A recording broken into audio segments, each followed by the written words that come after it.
Bonjour à tous, c'est Milandrune. Chose promise, chose due, voilà la vidéo sur les sigils dont je vous avais proposé l'existence dans la vidéo numéro 3 sur la prospérité.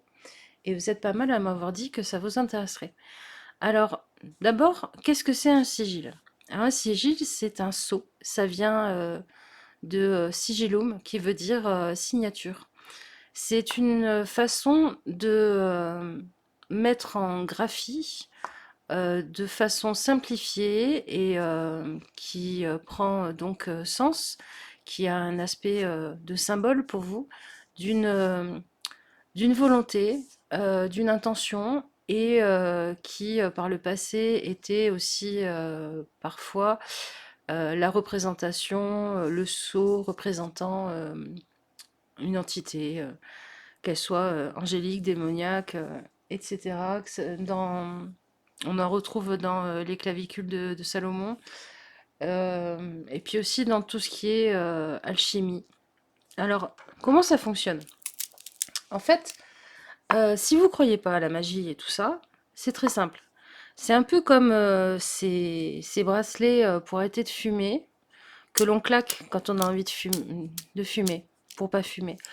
C'est un peu le même principe, c'est-à-dire que c'est quelque chose sur lequel chaque fois que vous allez tomber, regarder, que ce soit sur un petit bout de papier, dans votre portefeuille, ou si vous l'avez dessiné sur vous, hein, ou dans un carnet, qui va vous rappeler cette intention et qui va l'ancrer un peu plus à chaque fois, qui va la faire prendre racine en vous et dans votre inconscient, et donc qui va vous aider à mettre en œuvre euh, cette volonté, cette intention dans votre vie, et peut-être même des fois qui permet d'inverser des croyances sur soi, des, de se percevoir autrement.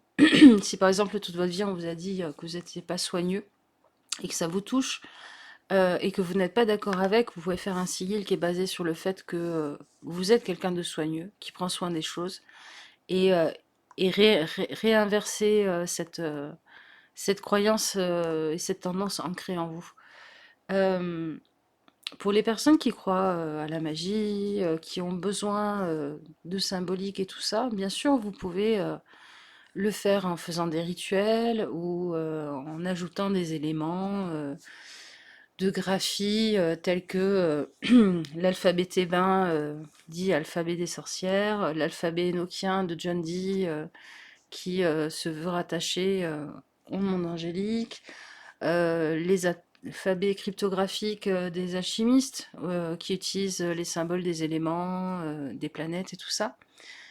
Mais en définitive, vous avez pas forcément besoin de ça. C'est juste si une tradition vous paraît plus porteuse de puissance et de sens pour vous. On a aussi pas mal. Alors, il y a des moteurs informatiques qui font ça, qui génèrent ça automatiquement sur le net. Je vous en mettrai. De toute façon, tout ce dont je vous parle, je vous le source, je vous mets des liens en barre de description. On a par exemple Vincent Lauvergne dans La magie des égrégores, qui utilise donc les carrés magiques pour faire les sigils. Sigils. Donc en fait, des simulateurs de sigils par carré magique, vous en trouvez sur le net. C'est relativement simple. En fait, il y a les lettres écrites dans le carré et vous faites le trajet entre les différentes lettres de votre message ou des éléments principaux que vous avez retenus de votre message. On va le regarder après ça. Euh, et ça vous produit un sigil. Euh, on a aussi Eliphas Lévy dans Dogme et rituel de haute magie qui nous en parle un petit peu et qui appelle ça des talismans, talismans et des pentacles. Et il explique qu'il en existe de toutes sortes dans plein de traditions différentes et, et qu'en fait vous pouvez vous rattacher vraiment à à la tradition qui vous parlera le plus. Voilà. J'espère que vous pouvez lire. Euh, et puis alors, le bouquin qui m'a le plus inspiré et appris sur tout ça, c'est La Chaos Magique pratique de André Vitimus, et qui nous dit, c'est quoi un sigil? Un sigil. Un sigil est l'encapsulation d'un désir dans une affirmation d'intention, ce qui n'est pas immédiatement reconnaissable par l'esprit conscient. Cette forme peut être verbale, musicale, graphique, olfactive, structurée comme une séquence d'événements. Tout est possible. Pour un magicien moderne, sa définition large ouvre quantité de possibles et permet une grande souplesse d'utilisation. L'affirmation d'intention, donc qui va être à la base du sigil, doit être formulée dans votre langue maternelle et elle doit affirmer hardiment ce que vous voulez voir se produire. C'est la base des sigils, des invocations, des évocations et des mantras. Je trouve son explication beaucoup moins cryptique et beaucoup plus lisible et compréhensible. Et pour ma part, c'est ce que j'utilise et que j'applique. Alors, on va faire un petit exemple. Admettons que en ce moment dans ma vie, j'ai envie et j'ai besoin d'affirmer le fait que je ne me perds jamais.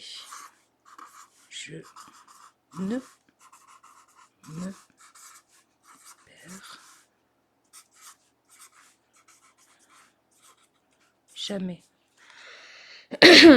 Parce que j'ai le sentiment que je retrouverai toujours mon chemin, que je retomberai toujours sur mes pattes, mais je me sens peut-être un peu perdue en ce moment, j'ai peut-être besoin de l'ancrer, de le réaffirmer en moi.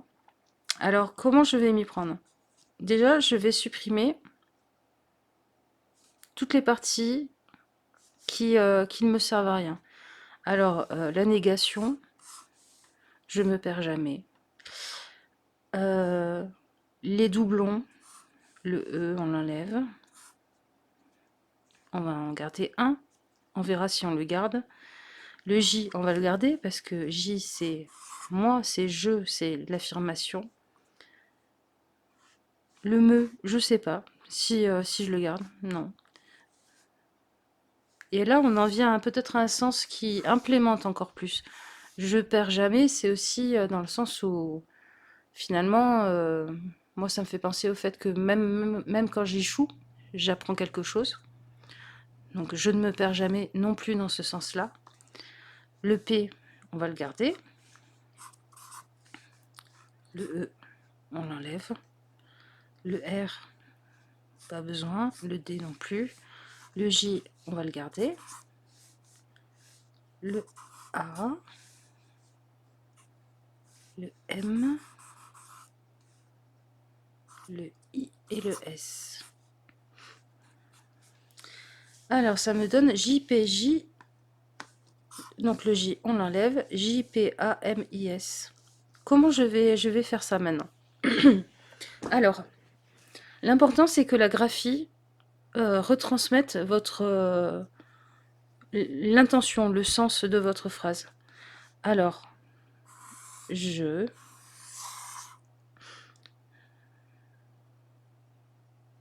vais garder le N quand même, parce que c'est important le fait que je ne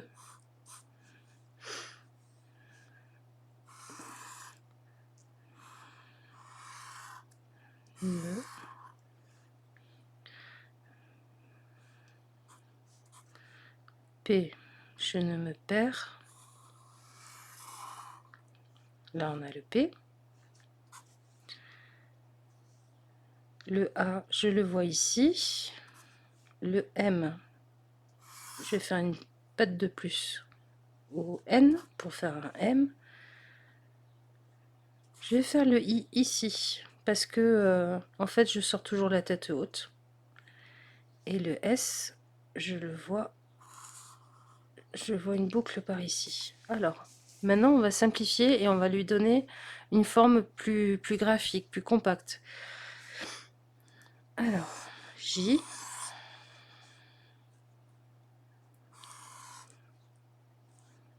P.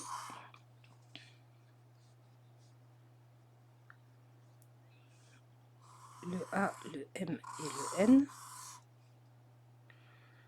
Le I. Et je vais faire le S comme ça. Parce que ça retraduit pour moi le fait que je suis toujours spectatrice des hauts et des bas. Et finalement, je ne me perds jamais parce que quand je suis au plus bas ou au plus haut, je me place en spectatrice de l'entièreté plutôt que de le subir et, et oui, de le subir. Alors du coup, si je le reproduis assez, hop, on a le S, on a le P, le M, le I. Voilà, là ça me correspond et ça me parle. Peut-être que même je rajouterai une boucle parce que je trouve que ça me parle, ça a du sens. Vous pouvez rajouter des flèches, vous pouvez rajouter, admettons que parce que je veux dire que je suis toujours bien enracinée, je peux allonger cette patte. Euh, c'est vous qui voyez. C'est vous qui voyez si la graphie a du sens pour vous, vous parle, retransmet votre volonté. Si on prend un autre exemple, par exemple,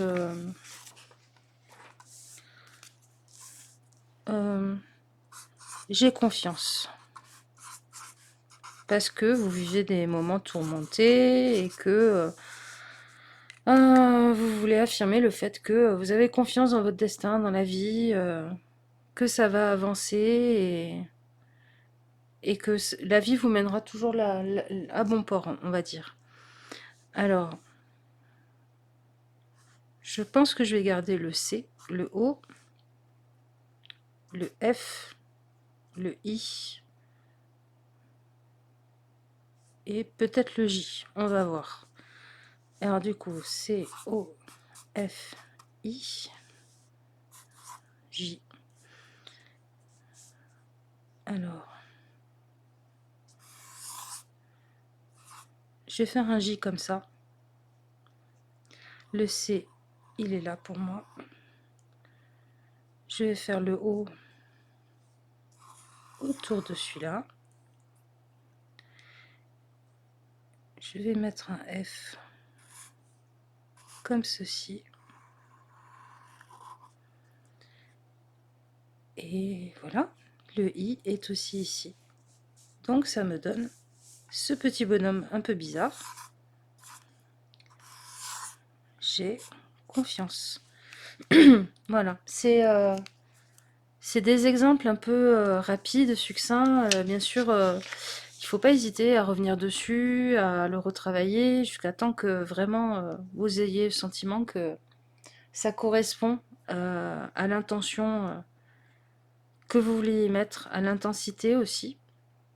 Comme je vous disais, vous pouvez le mettre sur un petit papier dans votre porte-monnaie ou faire une photo sur votre portable ou vraiment si vous avez envie de faire un travail d'intégration, d'ancrage ou de protection, vous le dessinez quelque part sur le corps. Moi en général je le fais sur l'avant-bras parce que comme ça se voit pas trop avec un pull en hiver. Et puis, n'hésitez pas à vous entraîner, me faire des photos de vos essais et à les poster sous la vidéo que je mettrai sur ma page Facebook. On pourra en discuter, il n'y a pas de souci. Mais gardez juste en tête que l'important, c'est votre intention, c'est votre volonté que vous mettez dedans. Et qu'en fait, ça va être la répétition, soit du fait de le redessiner, soit la répétition de le voir, en fait.